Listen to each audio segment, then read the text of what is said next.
As I am typing this, I am trying to be as calm as possible. As calm as possible.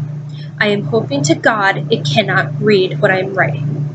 I have acquired a new friend. He is a very nice one. He stays with me all the time. He stays with me everywhere. He terrifies me. Nothing I do can get it off my back. It started around a month back. I and my sister had gone to Diga. It isn't very far from where we are, but it takes quite some time. There is divided into two places, Old Diga and New Diga. A month ago, I and my sister landed in New Diga with hopes to have a few days on the beach and enjoy the waters. It wasn't a particularly smart decision, seeing the humidity made it really difficult to as much breathe in normal air. It was hotter than in here, but I think we enjoyed the nights. It was cool.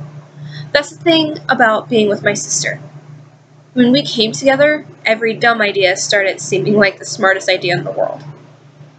We were there for a week. On the fourth day of our visit, we decided to, very dumbly, walk from Old Diga to New Diga. It is quite the distance, and the path we chose was quite secluded and hadn't been used for quite some time after a new and clean path had been constructed for easier travel by car. Due to this reason, overgrowth of trees surrounded the path, and the path in itself was full of shrubberies and creepers. We, two sisters, walked from there without any heed to the numerous dangers we could have in.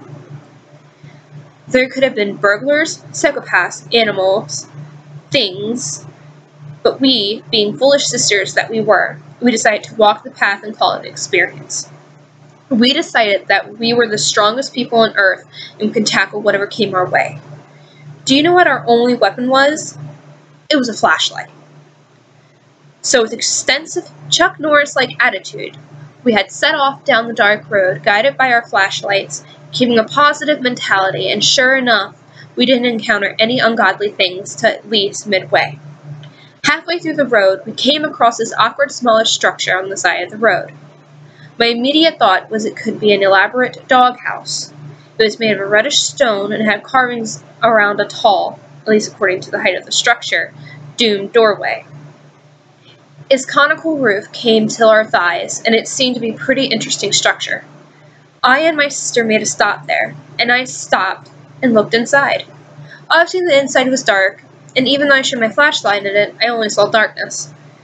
Maybe a few creepers to add to it. Deeming the structure nothing unusual, we set back in our path. I think it was then that it all started. As we walked, I heard footsteps behind us, very hushed footsteps, like someone was trying to sneak behind us. I had turned back and obviously there was nothing, only a slight breeze. My sister heard it next, and she told me about it. We called out in the darkness behind us.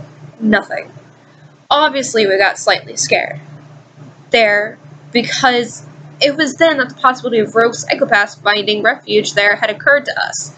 I still can't fathom how it didn't occur to us right at the beginning.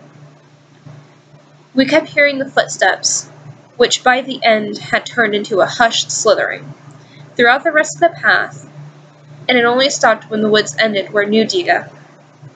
Do you know what we did all the while we kept hearing the muffled footsteps? We ignored it. The rest of our stay was uneventful, and after we came back, almost a week had passed. It started off somewhere in the middle of the night. I couldn't tell what time it was, but I kept hearing a slithering in the room. It wasn't the squeaky and easily scared kind of girl, so I flipped on the switch and looked around the room for snakes or any holes they might have escaped into. Nothing. I dismissed it and went back to sleep. The next night when I heard the slithering, I flipped on my torchlight to check the room. I checked the whole room, and was just going back to sleep when something odd caught my eye. My desk was directly in front of me, and the chair was pushed into it neatly. The desk was placed in a way so that when I sat on the desk, I had my back facing the bed. From beside the chair, I saw a weird glint. At first, I thought it just might be something metallic, which is until it moved, and very deliberately so. At this point, I was scared. I calmly got off my bed, pretending I didn't see it, and left my room. I went straight to my sister's room, woke her up, and told her what I saw.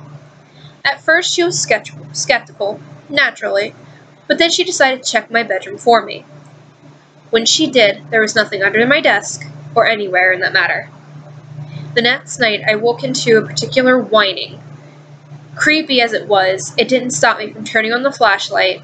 This time the light fell directly on its torso, and my heart jumped to my mouth.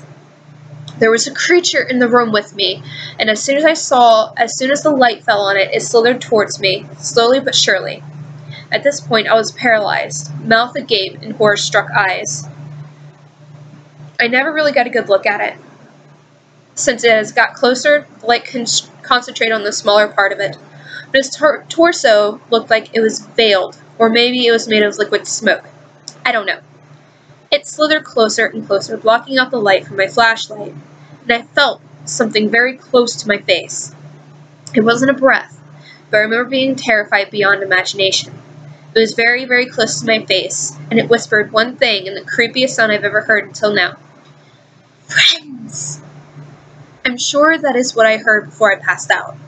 You would think it had stopped coming to my vision, but no. It comes to me every night.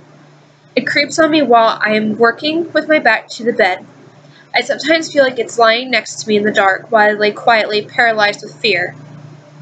When I tried to tell my sister about it, it created a distraction in the kitchen, and very fleetingly showed itself. I knew I was to stay quiet. I couldn't talk about it. This has been going on for a month now. I think it thinks it's my friend, but it terrified me beyond anything. I don't know how to get rid of it.